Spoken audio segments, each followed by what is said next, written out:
Hello friends, a very good morning. In this video we are going to discuss GOE accounts most important questions. तो GOE accounts के लिए हम सारे जो भी important question रहेंगे वो देख लेंगे इस एक वीडियो में। तो ये पार्ट 32 है। आप वीडियो को शुरू से लेकर अंत तक जरूर देखना। वीडियो अच्छी लगे तो अपने दोस्तों के साथ जरूर शेयर कीजिएगा। इसके अलावा अगर आपने इससे पुराने पार्ट्स और डिटेल सिलेबस नहीं देखा है तो आप जाएँ GOE अकाउंट्स की प्लेलिस्ट में, आपको इसके पुराने पार्ट्स सारे मिल जाएंगे और इवन डिटेल सिलेबस भी मिल जाएगा। तो please go to the playlist and watch all the videos. Start करते हैं क्वेश्चन नंबर फर्स्ट से। Which among the following defines a NPA, non performing asset. तो आपको बताना है कि इनमें से क्या डिफाइन करता है नॉन परफॉर्मिंग एसेट को। So first option is in a loan account the principal due has not been paid for more than 90 days. अगर प्रिंसिपल पे नहीं किया for more than 90 days. Next option is in a loan account the interest due has not been paid for more than 90 days. Option C both A and B. तो इसका बिल्कुल right answer होगा option C both and A and B. अगर आप कोई भी loan account में principal plus interest 90 days तक पे नहीं करते हो तो वो क्या बन जाता है, वो बन जाता है एनपीए, नॉन परफॉर्मिंग एसेट्स। अभी हमने देखा है कोरोना वायरस के कारण एनपीए की प्रॉब्लम्स बैंक्स में बहुत ज़्यादा पड़ रही है, तो आपको ये वाली टर्म, ये सारे पॉइंट्स याद रहने चाहिए। Next question is which the following are part of public sector bank. तो पब्लिक सेक्टर बैंक के इनमें से क्या पार्ट है।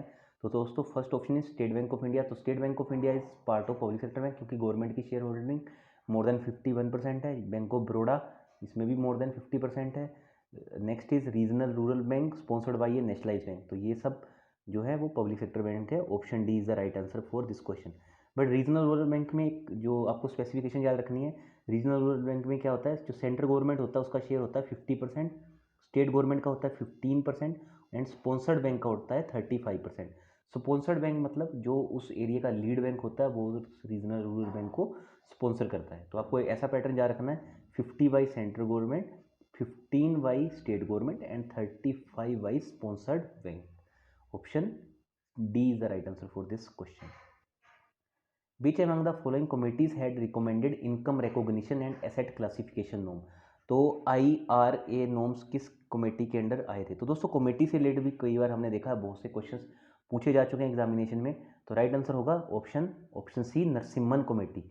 तो जो भी IRA नॉर्म्स है that is related to income recognition and asset classification. Asset को कैसे क्लासीफाई करना, performing, non performing, doubtful 1, doubtful 2, doubtful 3, तो सारे इसमें आ जाते हैं जो कि दिए गए हैं नरसिम्हन कमेटी के द्वारा।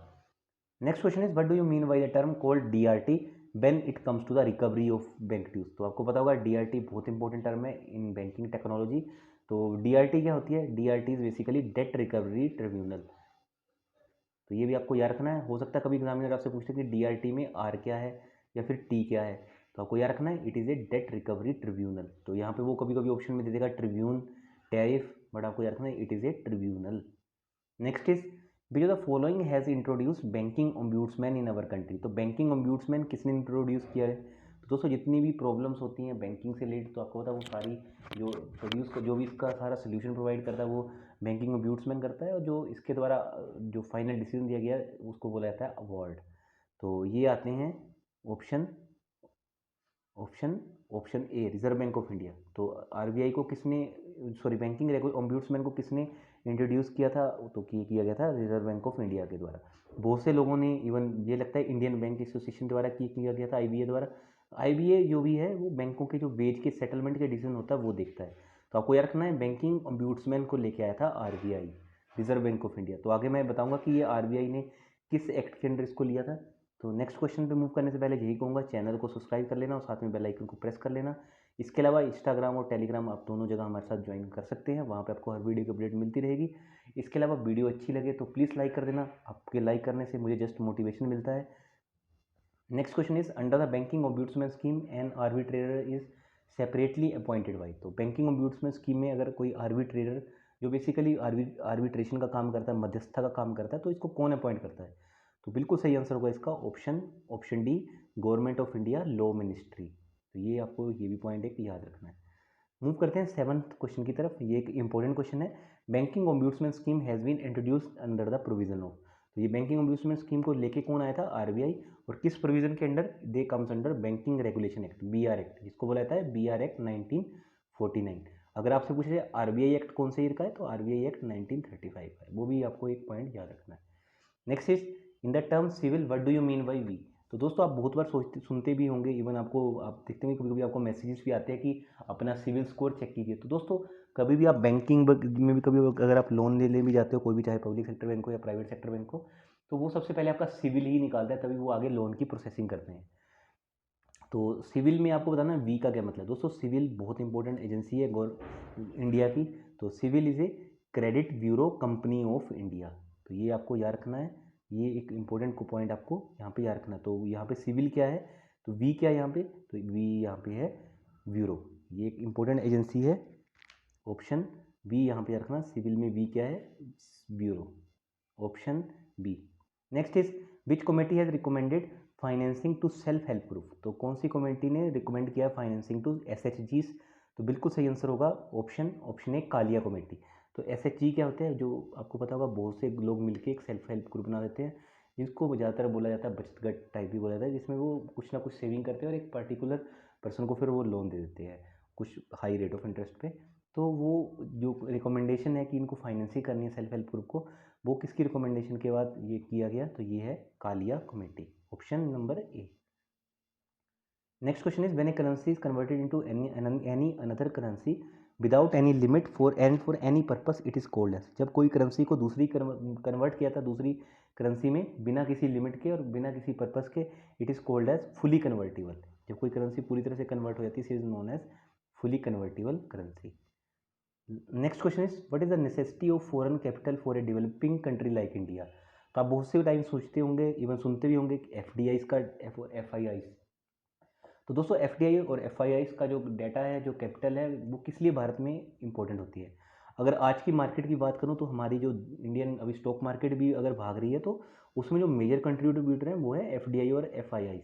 बेसिकली किसका डाटा है उसमें जो इंपॉर्टेंट है वो है FIIs क्या करते जा रहे हैं, फॉरेन इंस्टीट्यूशन इन्वेस्टर बहुत ज़्यादा पैसा मार्केट में डालते जा रहे हैं। और इवन जो भारतीय मार्केट की बात करूँ, स्टॉक मार्केट, वो जो 7600 का लो था, वहाँ से लगभग आप देख सकते हैं डबल भी जा चुकी है।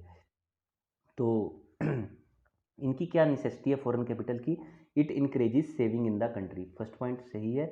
Next is it is helpful to solve the problem of balance of payment. तो BOP की जो भी प्रॉब्लम होती है वो भी फॉरेन कैपिटल से सोल्व हो जाती हैं।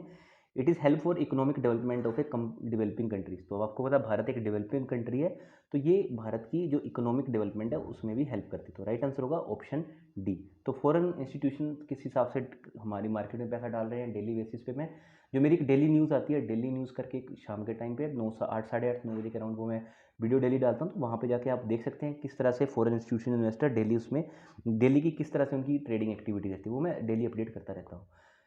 विच of the following committee has recommended for capital account convertibility in our country. तो किस कमेटी ने रिकमेंड किया कैपिटल अकाउंट कन्वर्टेबिलिटी हमारे देश में। तो दोस्तों ये एक बहुत इंपॉर्टेंट कमेटी है, ये भी आपको याद रखना है। ये किसके द्वारा किया गया था, SS तारापुर कमेटी। तो कैपिटल अकाउंट कन्वर्टेबिलिटी को किसने कमेटी के कहने पे, आप कह सकते हैं रिकमेंडेशन पे भारत में लाया गया था, तो SS तारापुर कमेटी। तो चलिए दोस्तों इस वीडियो में इतना ही था। आई होप आपको वीडियो अच्छी लगी होगी। वीडियो अच्छी लगी होगी तो लाइक करना, अपने दोस्तों के साथ शेयर करना। कोई भी क्वेरी हो, कोई भी फीडबैक देनी हो तो आप कमेंट करके जरूर दे सकते हैं। इसके अलावा आप चाहें तो चैनल को सब्सक्राइब करके रख सकते हैं और साथ में बेल आइकन को प्रेस कर लेना। बेल आइकन को प्रेस करना जरूरी है क्योंकि आपको हर वीडियो की नोटिफिकेशन बेल आइकन को प्रेस करने के बाद ही मिलेंगी।